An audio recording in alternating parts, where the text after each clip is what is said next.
Assalamu alaikum, all of you. I hope you all are doing well.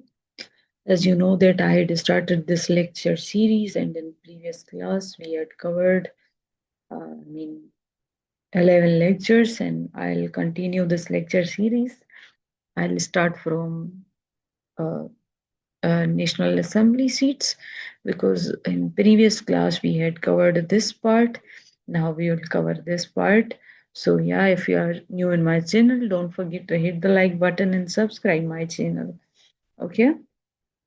So the first question is National Assembly consists of. So this is basically the previous data, right? It's not a latest data, right? So the current seats of National Assembly are.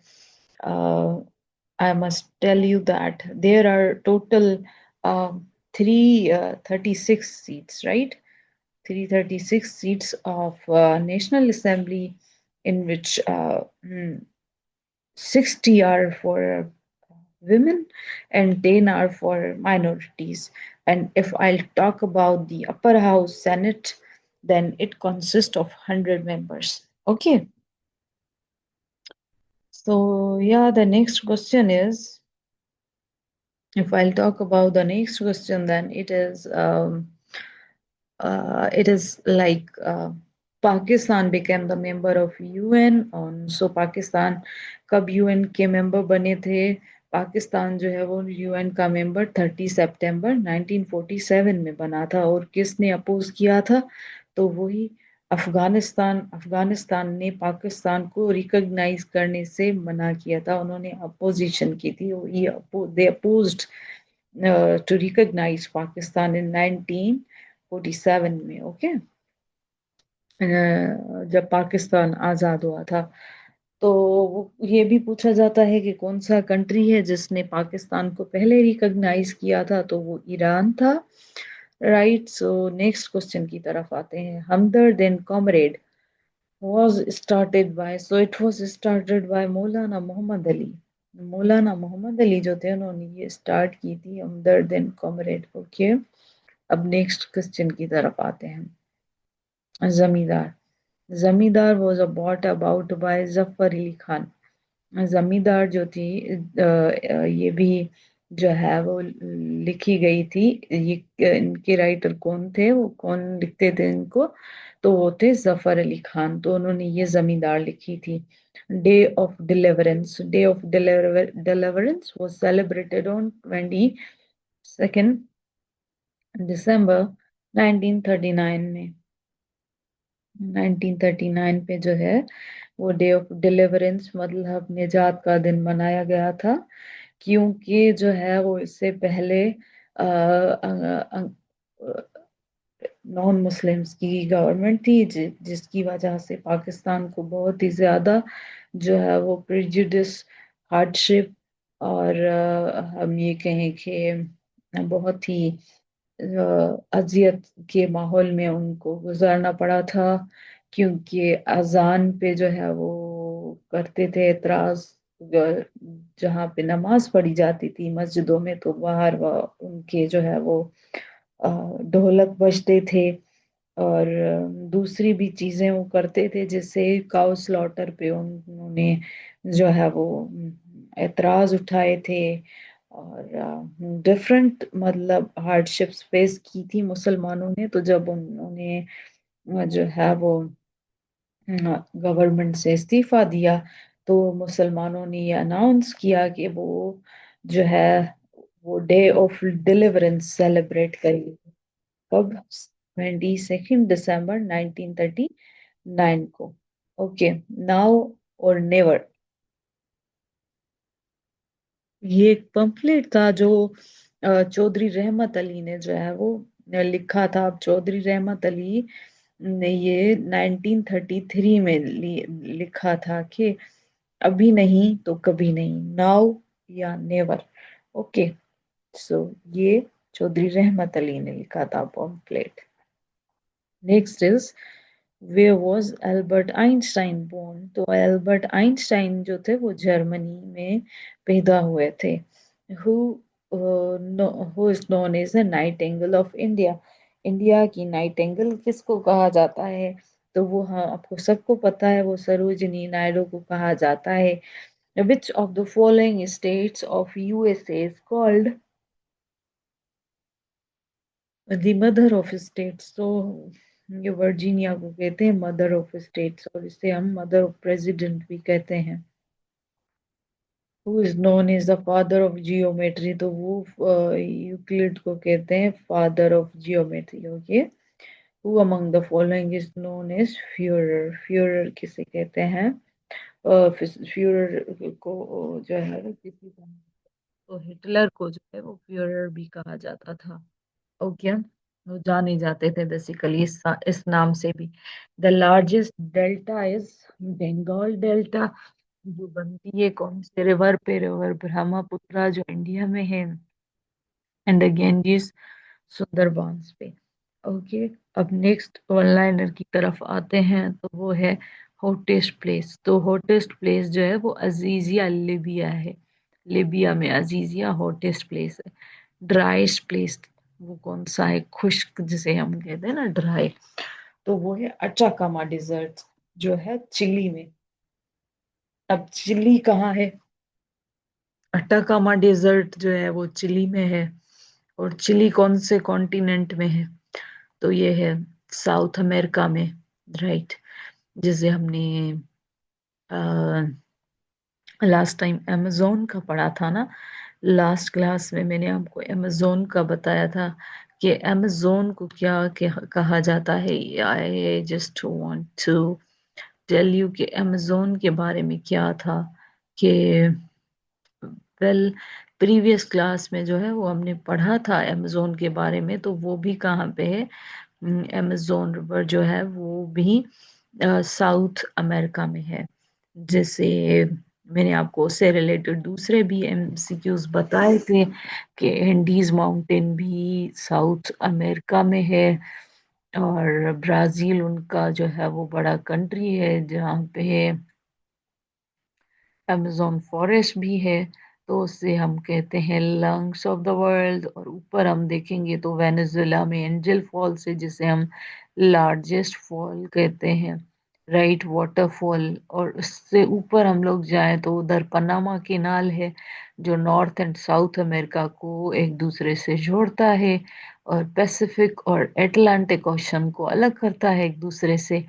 तो ये सारी चीजें आपको एक MCQ से आपको याद होनी चाहिए कि ये अगर अटाकामा डिजर्ट है तो ये है चिली में, और चिली जो है वो साउथ अमेरिका में है।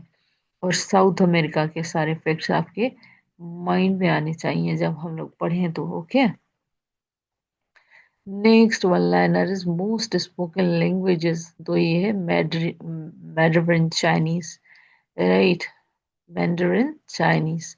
ये मोस्ट स्पोकन, ज्यादा से ज्यादा बोली जाती है। Oldest civilisation is Sumerian civilisation. अगर हम लोग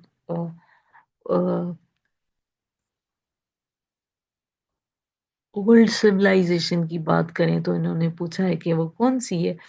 तो वह है सुमेरियन सिविलाइजेशन, जिसे हम कहते हैं मेसोपोटामिया भी कहते हैं। और ओल्डेस्ट टाउन कौन सा है? वो है जेरिको, जॉर्डन में। Okay. Largest land mammal in Africa. African continent के बारे में पूछ रहे हैं कि वो उनका लार्जेस्ट लैंड मेमल कौन सा है। लार्जेस्ट लैंड मेमल तो वो है elephant. Elephant. Okay. Next one liner की तरफ आते हैं। लार्जेस्ट स्टेट, तो ये तो बहुत कॉमन इजी क्वेश्चन है कि वो है स्ट्रेट ऑफ मलाका, जो सेपरेट करता है एशिया मलेशिया को इंडोनेशिया से। स्ट्रेट ऑफ मलाका, इसे जो है वो, इससे जो है वो ट्रेड बहुत ज्यादा होता है स्ट्रेट ऑफ मलाका से। अभी अगर आपने वर्ड में सही से पढ़ा है ना तो आपको पता चल जाएगा, जब भी आप जो है वो ये चीजें देखेंगे तो वह आपके माइंड में ना एक इमेज बनेगी, जिससे स्ट्रेट ऑफ मलाका किससे सेपरेट करता है? मलेशिया एंड इंडोनेशिया को। तो वैसे ही आपके माइंड में पिक्चर बनती जाएगी। अब पूछ रहा है कि बिजिएस्ट एयरपोर्ट जो है वो ओहेरी, ओके, इंटरनेशनल एयरपोर्ट। बेसिकली ये शिकागो में है, यूएसए में बिजीएस्ट एयरपोर्ट के बारे में पूछ रहा है। ओके, ओल्डेस्ट कैपिटल सिटी तो ये दमस्कस सीरिया है। दुनिया का ज्यादा से ज्यादा पुराना जो सिटी है, कैपिटल सिटी, तो वो है दमस्कस सीरिया। अगर हम लोग नेक्स्ट क्वेश्चन की तरफ आए तो largest metropolitan is Mexica Mexico city. Metropolitan वैसे कंट्रीज मतलब सिटीज होते हैं जहाँ पे ज्यादा से ज्यादा कारोबार हो, हलचल हो, और ज्यादा से ज्यादा वो मतलब वो कभी सोते नहीं हो, मतलब चलता ही रहता हो उनका कारोबार। मतलब उनका जो भी काम है वो चलता ही रहेगा। Metropolitan city, developed city, right. So इन्होंने भी वही पूछा है कि लार्जेस्ट मेट्रोपॉलिटन कौन सा है, तो वो है मेक्सिको सिटी।